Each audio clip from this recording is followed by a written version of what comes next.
Since the word went round that Ealing's rates were set to increase by 80%, the borough's Labour leadership has been under pressure.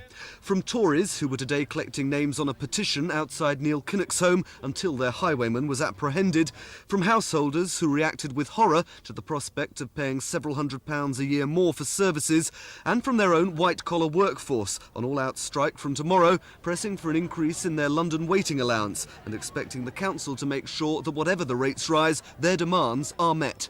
To have good services, you've got to have good workers. That's got to be the priority, and that doesn't mean getting good services on the cheap. We've been put upon for many, many years, and now we're standing up and saying, no, we've had enough. We want to give you a good service, but we also are the right to a decent wage to live in this area.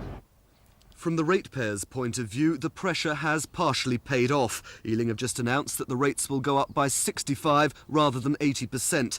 But the leadership say there's no way they can now meet the union's pay claim. To meet their claim in full, as we're being asked to do, will cost £3 million, which with the government penalties will cost £7.5 million in a full year, and would put an additional 13 pence in the pound onto the rates.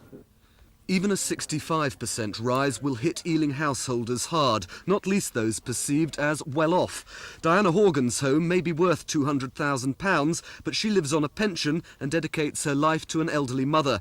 Now she'll have to find around £600 more a year. But if you were to look, say, at some of the council houses, and I don't like to comment on other people's situations, but you've got sometimes 3, 4, 5 breadwinners going into houses in which the provision, the rating, the renting and all the maintenance is provided at a very subsidised rate.